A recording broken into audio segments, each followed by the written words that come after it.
So many of us do food storage here in Utah, and how do we use it? What do we do with it? How do we get it going? We've got the perfect answers today. Debbie Kent is here with Store This, Not That, which is very important when it comes to food storage. It is very important. So you've got a book, website, Facebook page, YouTube channels, and what do you do in all of these different places? Well, the whole idea is to help people learn what to store and what not to store. So many people go out and spend thousands of dollars getting stuff that they probably won't like or whatever. These buckets are going to be a perfect example of that.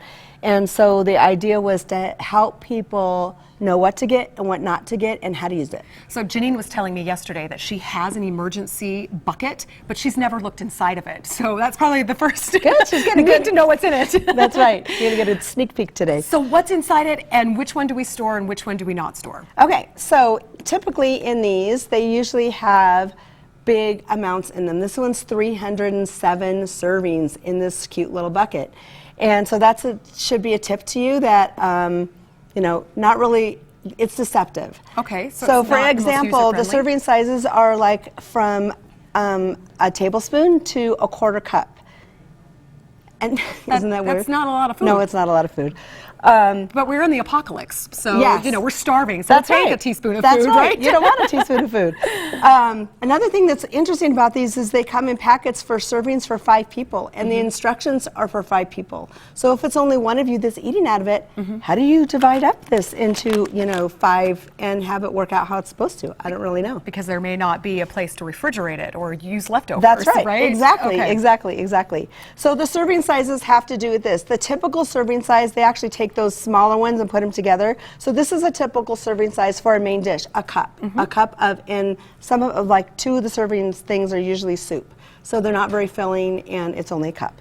This, and then there's drinks. Drinks make up 20 to 50% of your calories in these. Oh, so it's mostly drinks that you're surviving on. All right, so this is your key. The serving size, right down there. That is Serving your key size. to not this. Right. Okay, so what about that? Okay, other things that are great to store are things like this is good. This only costs, this is about $100 for a 30-day supply. This one is about $300 for a 30-day supply, but you're actually getting food that's good, that has a good variety, and that you will like, and it's easy to make too. That's the biggest thing is sometimes when you think food storage, you think, how am I going to use wheat and flour? I don't know how to make all those things from scratch.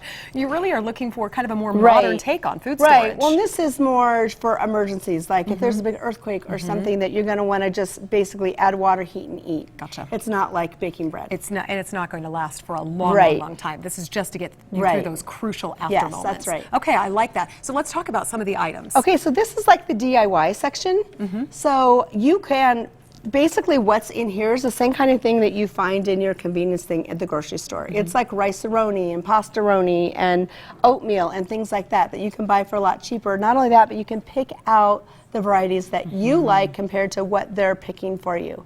Because if you look at what's in them, a lot of them, it's probably not stuff you're really going to want to eat.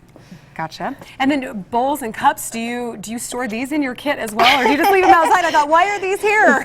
No, this is to give you a visual of what is in these. So typically there are 2 kinds of breakfast, usually either oatmeal or cream of wheat.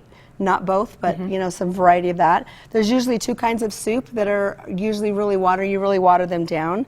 There's maybe 2 or 3 different kinds of breakfasts that are main meals that are either rice or pasta based, and there's no meat in them. They're either TVP or they're just completely just sauce and some kind of carb. Okay. And then there's usually 2 kinds of drinks, and the drinks are usually really watered down. It's usually some kind of fake milk and some kind of juice. Now, a lot of people will get their kit and they'll put it down in their basement or in a closet somewhere and they sort of forget about it. But is there an expiration date on these emergency kits? That is such a good question. So this one claims it up to 20 years.